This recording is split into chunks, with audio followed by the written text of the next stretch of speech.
در ادامه داستان تاجر زمان حالا باید بپردازیم به ایده های آقای تانگ تا ببینیم میخواد چطوری آنتونی آگارتا که متخصص فیزیک کوانتوم بود رو به انجمن جاویدان جذب کنه. بریم برای قسمت 15 و رفقا لایک و کامنت فراموش نشه و اگر چنل رو سابسکرایب نکردین میتونین انجامش بدید، اختیاریه. آقای تانگ میگفت تحت شرایط مناسب سلول های بیماری میتونن خودشون رو تا بی نهایت تقسیم کنن، در حالی که یک سلول معمولی قبل از مرگش میتونه فقط 54 تا از خودش تکثیر کنه.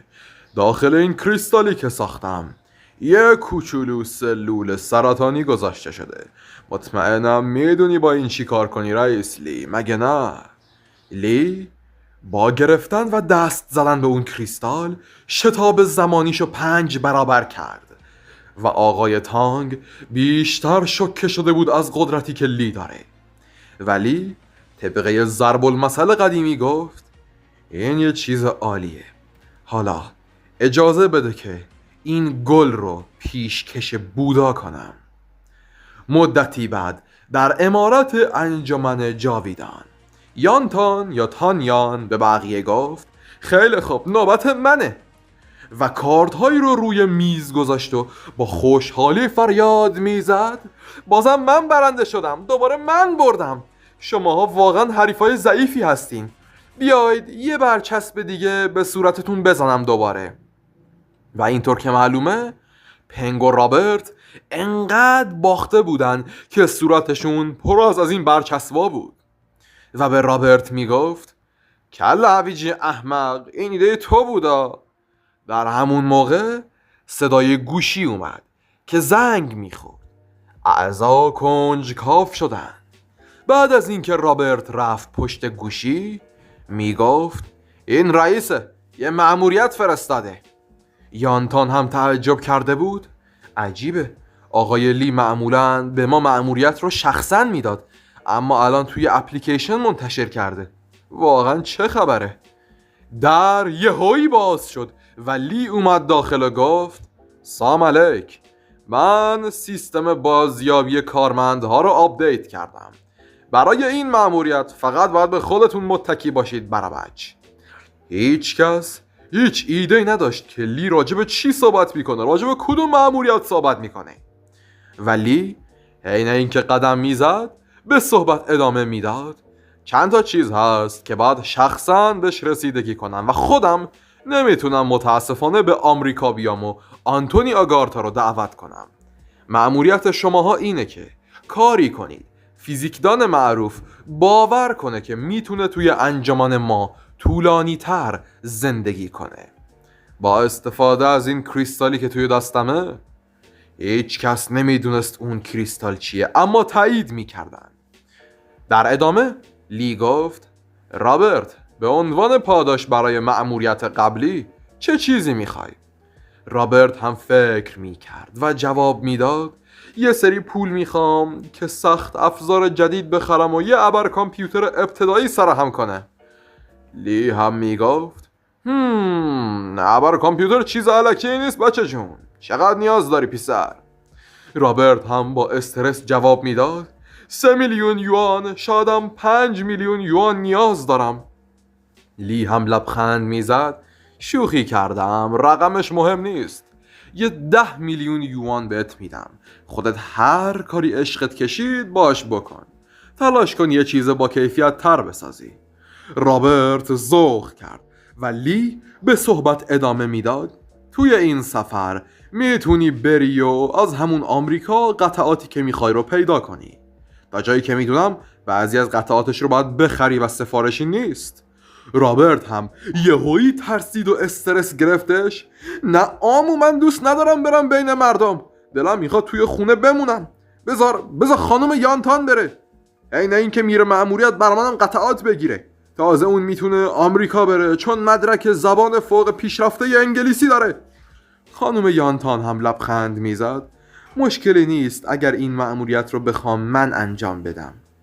لی هم میگفت خب پس باید اینطوری مأموریت رو پیش ببریم.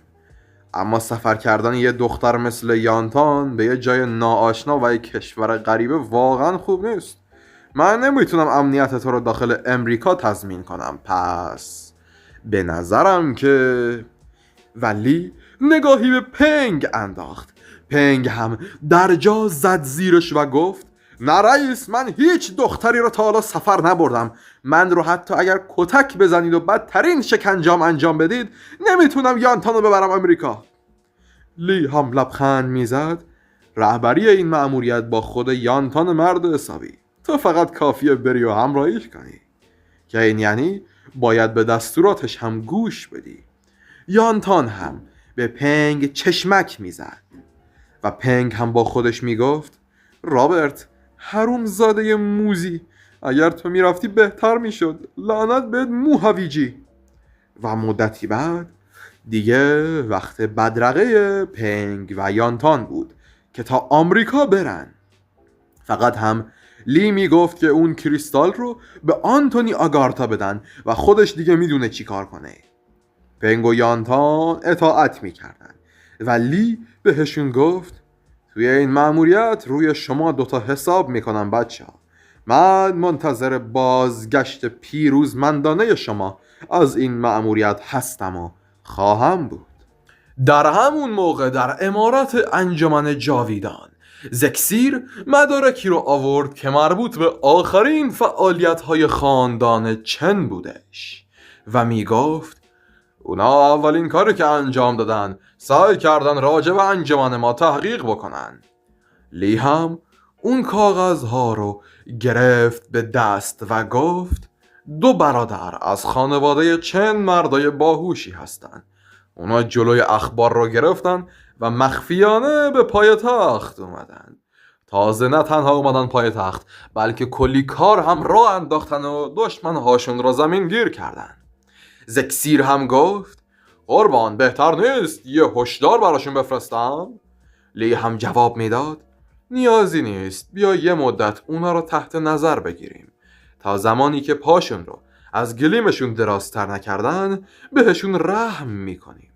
امیدوارم اونا آدمای باهوشی باشن، چون من از کار کردن با آدمای باهوش خوشم میاد. میتونی بری زکسیر، فعلا مرخصی. لی با خودش فکر میکرد چیزی که بیشتر نگرانشم اینه که اون دوتا رو فرستادم امریکا. اونا قراره به امریکا برن و مشهورترین فیزیکدان رو به انجمن بیارن. پاداشی که هر کدوم از اونا از این مأموریت میگیرن 500 امتیازه. این بار دیگه من به کسی عمر و پول رایگان نمیدم، بلکه باید خودشون پاداش رو به دست بیارن.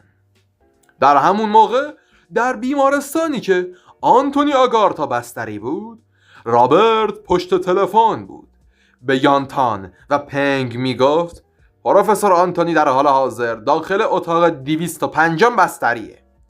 بازگشت ناگهانی بیماری پروفسور باعث شده که خونریزی داخلی داشته باشه. نشونه های بدتری داخل بدنش دیده شده که باید به نظرم عجله کنید رفقا. یانتان هم میگفت دریافت شد ما به محل مورد نظر رسیدیم. اونا دقیقاً به اتاق 205 رسیده بودن. یانتان نگاهی به پنگ انداخت و پنگ هم نگاهی به اون. آماده بودن که با قدرت برن و عملیات رو انجام بدن. در همون موقع یک دکتر آمریکایی میگفت ببخشید شما کی هستین؟ باورم نمیشه پروفسور آنتونی امروز ملاقات داره. پنگ که زبون انگلیسی و این چیزا حالیش نبود کم مونده بود یه سوتی بد بده. در همون موقع یانتان کار رو جمع کرد و به انگلیسی با اون دکتر صحبت میکرد. من قبلا دانشجوی ایشون بودم، برای همین اومدم به عیادت ایشون تا باهاشون همدردی کنم. اون دکتر ذوق زده شده بود که چقدر آقای آنتونی شاگردای خوبی تربیت کرده. برای همین با سرعت رفت داخل و میگفت پروفسور آنتونی یکی از دانشجوهای شما اومده به دیدنتون. آنتونی هم یه نگاهی انداخت. اون دکترم رفت. یانتان وارد اتاق شد و پروفسور آنتونی که تعجب کرده بود میپرسید شما کی هستین؟ یانتان بدون اینکه خودش رو معرفی کنه رفت سر اصل مطلب. شما آقای تانگ ژائوری رو میشناسین درسته؟ پروفسور آنتونی با شنیدن اسم تانگ تعجب زده شده بودش. در همون موقع دکتری داشت از دور می اومد و همین که میخواست در رو باز کنه یهو پنگ دستش رو گرفت و اون دکتر فریاد میزد هی چی کار میکنی؟ من دکترم. پنگ هم از اون جایی که انگلیسی حالیش نبود فقط بهش گفت نو یا همون نه، اصلا هیچ ایده ای نداشت که چه حرفی زده. از اون طرف پروفسور آنتونی به صحبت ادامه میداد شما چینی هستین، افراد کمی میدونن که من به زبون چینی مسلطم. من راجع به آقای تانگ ژائوری شنیدم و میدونم که ایشون فوت کردن. یانتان هم لبخند زد نه آقای آنتونی، مرگ تانگ ژائوری یه چیز ساختگی بود، اون الان زنده است. پروفسور آنتونی تعجب کرده بود چطور ممکنه؟ اون که از 100 سال هم رد کرده بود. یانتان هم داشت اون گردن بند رو در می آورد و می گفت این چیزا هیچ ربطی به سن و سال نداره. این یه هدیه کوچیک از طرف آقای تانگ ژائوری برای شماست. چیزی که من میخوام بهتون نشون بدم 100% سطح هوشی شما رو شوکه میکنه. پروفسور آنتونی وقتی نگاه میکرد میگفت این که یه سلول سرطانیه، اما چطوریه که سرعت تکثیرش انقدر بالاست؟ این یه کشف جدیده؟ تأثیرش روی سلول باور نکردنیه. بهم بگو که این نتیجه تحقیقات آقای تانگ ژائوریه، چون این واقعا غیر منطقیه. یانتان هم جواب داد شما فیزیکدان هستید و مطمئنم تا الان یه سری حدس ها زدید. پروفسور آنتونی تعجب زده شده بودش. این غیر ممکنه و همچین چیزی نمیتونه روی زمین وجود داشته باشه. اصلا این چیزی نیست که انسان بتونه بهش رسیدگی کنه. یانتان جواب میداد آقای تانگ فقط یک سلول رو دستکاری کرده و اون چیزیه که با رئیس انجامش داده. پروفسور آنتونی بیشتر از قبل تعجب زده شده بود. شماها کی هستید؟ رئیست کیه؟ یانتان هم با لبخند جواب میداد ما فکر کنم انجمن فنا ناپذیرها. و پروفسور آنتونی میگفت وقتی جوان بودم یه بار روی پروژه تحقیقاتی به اسم عقب گرد زمان شرکت کردم. من اونجا سعی کردم چند تا چیز رو با قانون دوم نیوتن ترکیب کنم، اما نتونستم در آخر یک مثال واقعی برای کارم پیدا کنم. اما الان بالاخره پیداش کردم. این آقای لی زمان رو به کنترل داره، یعنی اون کلید و پاسخ به سوالات بیشمار منه. خانومتان لطفاً من رو ببرید به ملاقات با آقای لی. و یانتان نفس راحتی کشید. در همون موقع پنگ یه کار عجیب و پشم‌ریزون کرد. اونم این بود که یکی از همین ماسکایی که شبیه ماسکای دزدی هستن رو کرده بود تو سر پروفسور آنتونی. و یانتان میپرسید پنگ واقعا ماسک بهتری نبود که بذارینش رو سر پروفسور آنتونی؟ آخه این چه ماسکی از اکسیر گرفتی؟ پنگ هم میگفت فکر کردم که مردم اینجا از ماسک متنفرن. یانتان مونده بود که چی بگه از دست این پنگ. و اون دکتر دوباره پیدا شد و میگفت هی شماها وایسید ببینم. یانتان و پنگ نگاهی به اون دکتر انداختن. اون دکتر هم یه نگاهی به اینا انداخت. اون نگاهی به صورت آنتونی انداخت و میپرسید او خدای من این آقای آنتونیه. آقای آنتونی شما باید روی تختتون استراحت کنید، چرا بلند شدید؟ یانتان هم میگفت اون دلش میخواست که بره دستشویی، اما همه پرستارها سرشون شلوغ بود و پس خودم خواستم که ببرمش. اون دکتر هم پاشو کرده بود توی کفش و جواب میداد شماها حق ندارید همینطوری ببریدش، وگرنه مجبورم میکنید که به پلیس زنگ بزنم. در همون موقع یک پرستار دیگه گفت به گفته پلیس این نزدیکی ها تیراندازی شده و باید همین الان توی وضعیت اضطراری باشیم. یانتان که تعجب کرده بود، پنگ در همون موقع لبخند دیوسانه روی لباش بود. اون دکتر هم میگفت که در جا آنتونی آگارتا رو به سر جاش برگردونن و خودش هم رفت. و بعد آنتونی آگارتا اون ماسک رو در آورد و گفت به نظر میاد الهه خوششانسی شما چینی ها به دادتون رسیده. مطمئنم که شما دوتا نقشه بهتری داشتید. پنگ هم میگفت آقای آگارتا واقعا فکر میکنی تیراندازی امروز یه چیز تصادفی بود؟ معلومه که اون کار همکار هویجی و عزیز من یعنی رابرت بود. اون مردک شیطون خوب بلده کارشو بکنه. حک کردنای اون رو هیچ کس حریف نیست. و اونا آقای آنتونی رو روی کولشون گذاشتن و داشتن همینطوری میبردنش. و در همین موقع یانتان میپرسید چرا به من این قضیه رو نگفتی؟ من رهبر تیمم. پنگ هم جواب میداد اون موقع که داشتی با آقای آگارتا صحبت میکردی من داشتم به این چیزا رسیدگی میکردم. به هر حال باید یکی این کارا رو انجام میداد دیگه. پروفسور آگارتا همزمان که استرس داشت با خودش میگفت هیجان انگیزه. دوست دارم بدونم این دیگه چه سازمانیه. اونا تقریبا از بیمارستان خارج شدن و وارد یه پارکینگ شدن. در همون موقع یه ماشین جلوی پنگ و بقیه پیچید و یکی از اون ماشین پیاده شد و میگفت خانمتان از این طرف بیاید. جت خصوصی هم برای پرواز کردن آماده است. رابرت هم خوشحال بود. عالیه. پروفسور آنتونی عملا توی مشتمون پسر.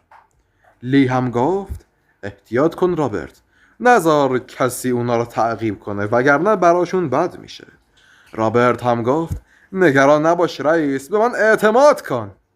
و در ادامه لی میپرسید اون جت شخصی که میخوان آقای آنتونی رو باش جابجا کنن وسایل پزشکی داخلش داره یا نه؟ اگر اتفاقی برای پروفسور آنتونی بیفته چی؟ رابرت هم جواب میداد رئیس یه بار هم که شده به من اعتماد کن. خاندان گلوری توی این موضوع کارش رو خوب بلده. انقدر اون جت پروتکل های پزشکی داره که آقای آنتونی خودش هم بخواد بمیره نمیمیره. لی هم گفت خوبه، کار تیمیتون بی نقص بود. وقتی بچه ها برگردن یه حرف لی قطع شد، چرا که گوشیش در همون موقع زنگ خورد و گوشی رو برداشت و میگفت آقای زکسیر چه خبرها؟ چی شده که زنگ زدی؟ زکسیر جلوی امارت ایستاده بود و میگفت آقای لی یه ماشین داره میاد به این سمت که به نظرم اونا خاندان چن هستن. لی هم که کمی تعجب زده شده بود میگفت چه جالب، اونا واقعا جای ما رو پیدا کردن. اشکالی نداره، بذار بیان داخل. و اون ماشین هی داشت نزدیکتر و نزدیکتر میشد. اون ماشین دقیقاً جلوی زکسیر ایستاده بود.